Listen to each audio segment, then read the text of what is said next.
সকাল সকাল ঘুম থেকে উঠে যখন কনকনে ঠান্ডা পানি দিয়ে থালা বাসন ধুতে হবে, ঘরের কাজকর্ম করতে হবে, ঘরের মোস্ট অফ দা কাজ করতে গেলে তো সেই কনকনে ঠান্ডা পানিই ধরতে হবে। চিন্তা করলেই যেন পুরো শরীর আমার আরো বেশি হিম ঠান্ডা হয়ে যায়। খুব সকালে ঘুম থেকে উঠে সবাইকে ঘুম থেকে উঠানো, ঘুম থেকে উঠানোর পর তাদেরকে রেডি করা, স্কুলে যাওয়া, নাস্তা তৈরি করা, এই কাজগুলো তো করতেই হয়। তো এটার জন্য অনেক সকালেই ঘুম থেকে উঠতে হয়। যখন আমি ঘুম থেকে উঠি তখন চারপাশে কুয়াশায় কোনো কিছুই দেখা যায় না, অনেক বেশি ঠান্ডা থাকে। আমার বারান্দা সহ একদম কুয়াশায় ভর্তি থাকে। তারপরেও কি করা, একেবারে টুকটুক টুকটুক করে কাজ শুরু করে দিই। পানির সামনে কিছুক্ষণ দাঁড়িয়ে থেকে চিন্তা করতে থাকি, উফ, এই পানিটা এখন আমায় ধরতে হবে, এই পানিটা দিয়ে এখন আমার কাজ করতে হবে। তারপর আর কোনো দিকে না তাকিয়ে শুরু করে দিই ঘরের কাজকর্ম।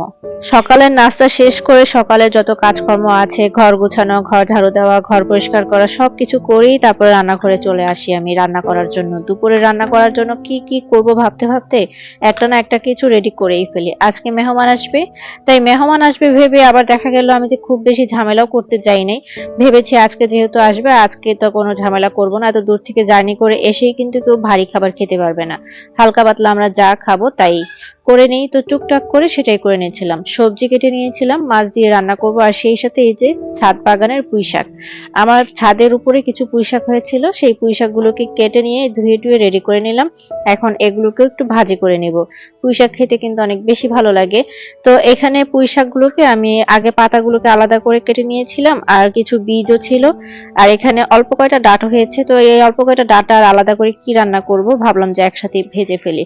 এত সুন্দর, এত বেশি সতেজ লাগছিল পুঁই শাকগুলোকে।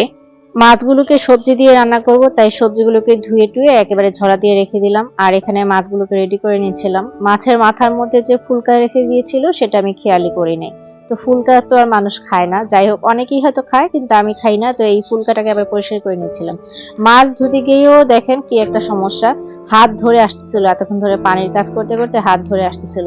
তো আমার আবার এখানে কি সাবমার্স দিয়ে যখন আমি পানিটা তুলে নিই তখন মাটির নিচের পানিটা একটু হালকা গরমই থাকে, অত কষ্ট হয় না। কিন্তু যখন টাঙ্কিতে জমানো পানি দিয়ে কাজ করি, টাঙ্কির জমানো পানিটা মোটামুটি ঠান্ডা, প্রচুর ঠান্ডা লাগে।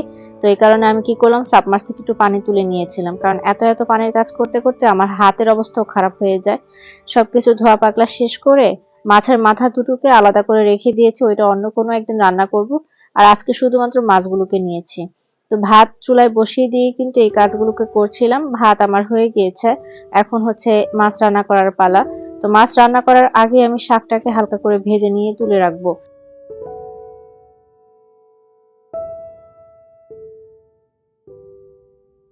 শাকটাকে ভাজি করার জন্য একটা রসুন কুচি করে দিয়েছি, সেই সাথে অল্প কিছু পেঁয়াজ আর দিয়ে দিলাম কাঁচামরিচ। শুকনো মরিচ ছিল বাসায় কিন্তু শুকনো মরিচগুলো ড্যাম হয়ে গেছে, তাই আর আমি আজকে শাকে শুকনো মরিচ দিলাম না।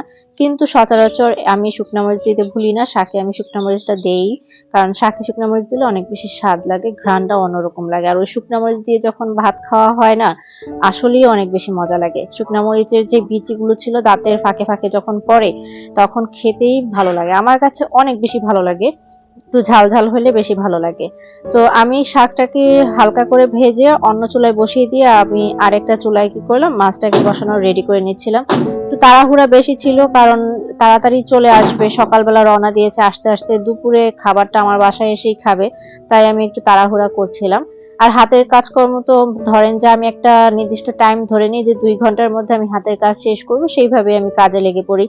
এই 2 ঘন্টার মধ্যে কিন্তু আমি অন্য কোনো কাজে যাই না, আমার পেজের কাছেও যাই না, আমার আইডিতেও আসি না, কোনো পোস্ট করি না, কোনো কিছু করব না, মোবাইলের কাছেই আসবো না। এই মোবাইলটাকে আমি এই 2 ঘন্টায় চার্জে দিব, চার্জে থাকবে, রেস্টে থাকবে, আর আমি আমার মতো করে ঘরের কাজটা করে যাব। কারণ যদি দুইটা একসাথে করতে যাই, মোবাইল নিয়ে বসলে ঘরের কাজের কথা মনে থাকে না, আবার ঘরের কাজে ঢুকলে মোবাইল নিয়ে বসলে কিন্তু ঘরের কাজ আগাবে না। তো এই কারণে আমি যখন যেই কাজে থাকি সেই কাজটাতেই আগে মনোযোগী হই।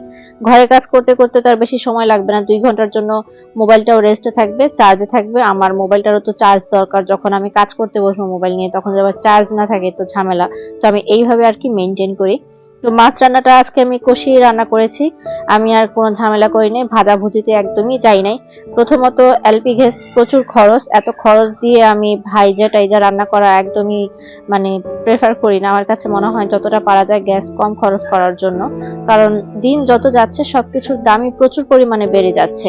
দুপুরে খাওয়া দাওয়া শেষ করে সন্ধ্যাবেলা প্রচন্ড ঠান্ডা পড়েছে, এত ঠান্ডা পড়ছে মনে হচ্ছে যে গরম গরম চা না খেলে মনে হয় না শরীরটা আর গরম হবে। প্রচুর পরিমাণে ঠান্ডা, তো লেপের নিচ থেকে কষ্ট করে বের হলে এসেও কিন্তু সবার জন্য চা করে নিয়েছিলাম।